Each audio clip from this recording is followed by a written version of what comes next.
Okay, question number 20 to 26. Complete the notes below.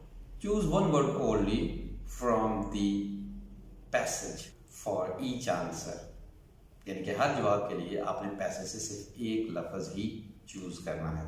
अगर आप एक से ज्यादा लफ्ज चूज करेंगे तो आपका जवाब गलत कंसीडर होगा। Right your answer in boxes 20 to 26 on your answer sheet.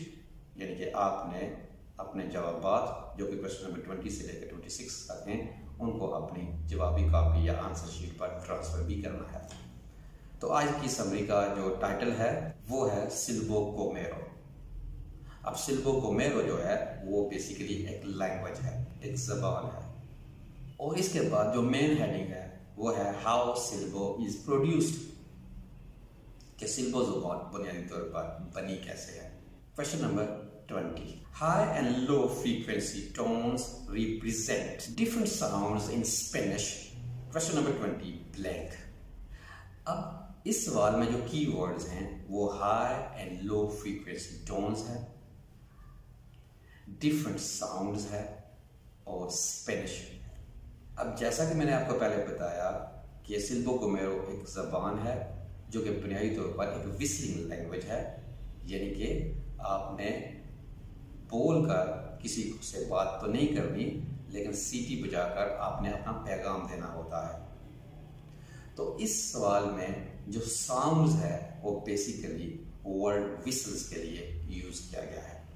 तो इस लाइन का मतलब जो उर्दू में है वो ये है, हाई और लो फ्रीक्वेंसी की जो टोन्स हैं वो स्पेनिश में मुख्तलिफ आवाज़ों को जाहिर करती है।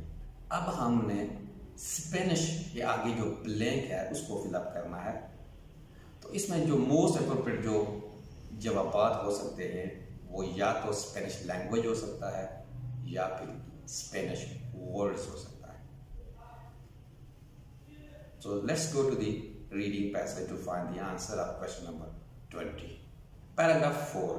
सिल्बो is a substitute for Spanish, कि सिल्बो जो है वो स्पेनिश लैंग्वेज का एक सब्स्टिट्यूट या उसका नेमल बदल है। With individual words recoded into whistles, यानी कि स्पेन की जबान के जो असल अल्फाज हैं उनको विसल्स में तब्दील किया जाता है। Which have high and low frequency tones, जो अल्फाज हाई या लो फ्रीक्वेंसी टोन्स रखते हैं। तो इस तरह क्वेश्चन नंबर 20 का जो जवाब होगा वो वर्ड्स होगा, यानी कि high and low frequency tones represent different sounds Spanish words. Question number 21. Pitch of whistle is controlled by using silbadors. अब सल्बाडोर से मुराद विस्लिंग लैंग्वेज बोलने वाले हैं, यानी कि विसल की जो पिच है उसको सल्बाडोर या बोलने वाले जो हैं वो किसी चीज को इस्तेमाल करके कंट्रोल कर सकते हैं।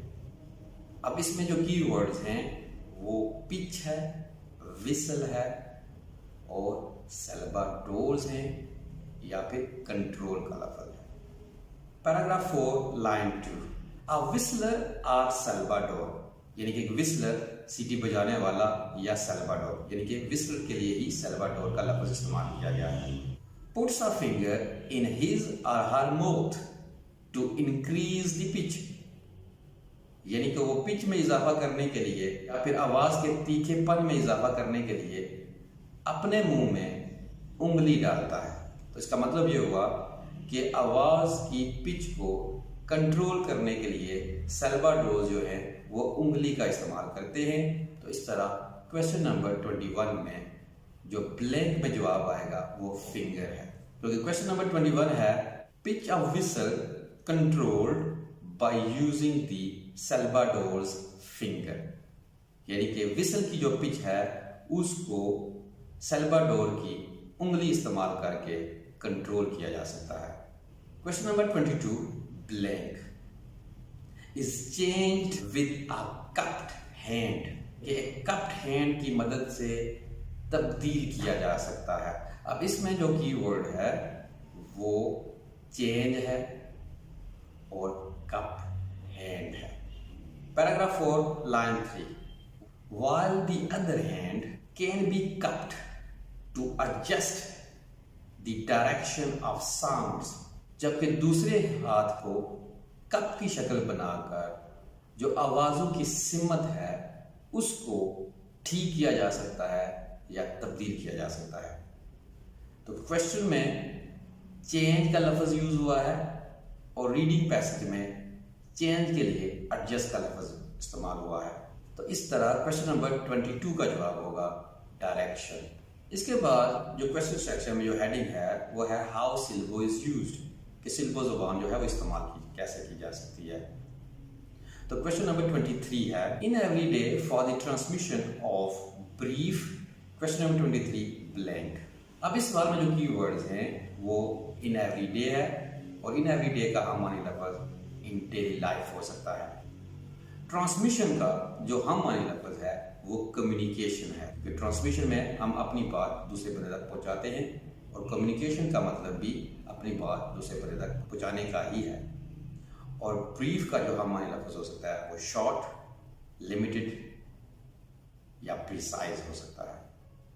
सो let's go to the reading passage to find the answer. और दूसरी बात यह है जो वर्ड ब्रीफ है इसका हम मानी लफ्ज़ शॉर्ट हो सकता है और शॉर्ट के फौरन बाद जो लफ्ज़ रीडिंग पैसेज में होगा वो हमारा जवाब होगा। Paragraph number 5 line number 4 in daily life they use whistles to communicate short commands, यानी कि वो अपनी रोजमर्रा जिंदगी में सीटियों का इस्तेमाल करते हैं छोटे छोटे पैगाम देने के लिए। और रीडिंग पैसेज में शॉर्ट के लफ्ज़ के बाद वर्ड कमांड्स लिखा हुआ है, तो इस तरह क्वेश्चन नंबर 23 का जवाब कमांड्स होगा। Question number 24 can relay essential information quickly, कि जल्दी से ज़रूरी मालूमात को भेजा जा सकता है। For example to inform people about, question number 24 blank.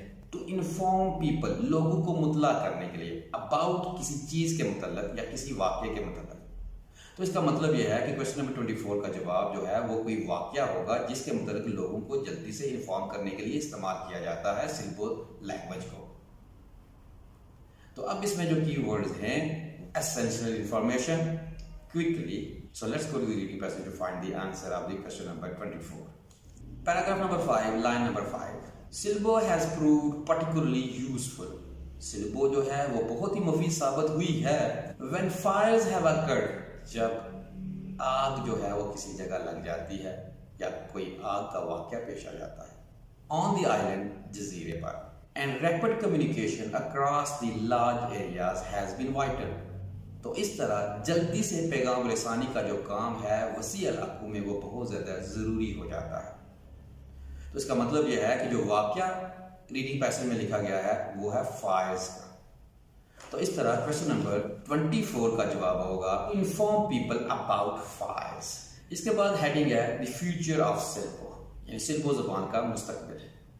Question number 25 future under threat because of new, कि सिल्बो ज़बान का जो मुस्तकबिल है वो ख़तरे में है किसी नई चीज़ की वजह से। अब सिल्बो जो है वो बुनियादी तौर पर एक विस्लिंग लैंग्वेज है, यानी कि सीटियों के ज़रिए अपना पैगाम दूसरे बंदे तक पहुँचाने के लिए इस्तेमाल होती है। तो अब मौजूदा दौर में अगर हम सोचें कि मौजूदा दौर में जो पैगाम पहुँचाए जाते हैं वो मोबाइल फ़ोन या टेलीफोन के ज़रिए पहुँचाए जाते हैं, तो ये मोबाइल फ़ोन और टेलीफोन बुनियादी तौर पर जो है वो कम्युनिकेशन का सोर्स है और ये जदीद टेक्नोलॉजी की वजह से मर्ज़ वजूद पे आए हैं। तो इसका मोस्ट प्रोबेबल जवाब होगा technology. So let's go to the reading passage to find the answer of the question number 25। तो इसमें जो कीवर्ड हैं वो फ्यूचर है, थ्रेटन है और न्यू है। Last paragraph first line but with the modern communication technology now widely available, लेकिन अब जदीद कम्युनिकेशन की टेक्नोलॉजी वसी पैमाने पर दस्तयाब है। रिसर्चर्स से तहकीक करने वाले कहते हैं विसल लैंग्वेजेस लाइक सिल्बो, कि विसल लैंग्वेजेस जैसे कि सिल्बो ज़बान है आर थ्रेटन्ड विद एक्सटिंक्शन, इनके खात्मे का शदीद ख़तरा है। तो इसका मतलब ये हुआ कि सिल्बो जैसी दूसरी जो विसल लैंग्वेज हैं उनको ख़तरे का सामना है, क्योंकि नई टेक्नोलॉजी जो है वो हर जगह जो है वो अब दस्तयाब है। इसका मतलब है कि क्वेश्चन नंबर 25 का जवाब होगा technology. Future under threat because of new technology. Question number 26, Canaries authorities hoping to receive a UNESCO blank to help preserve it। यानी कैनरी की जो इंतजामिया है वो उम्मीद लगाए हुए है कि यूनेस्को की तरफ से उन्हें इस जबान को महफूज बनाने के लिए कुछ मिल जाएगा।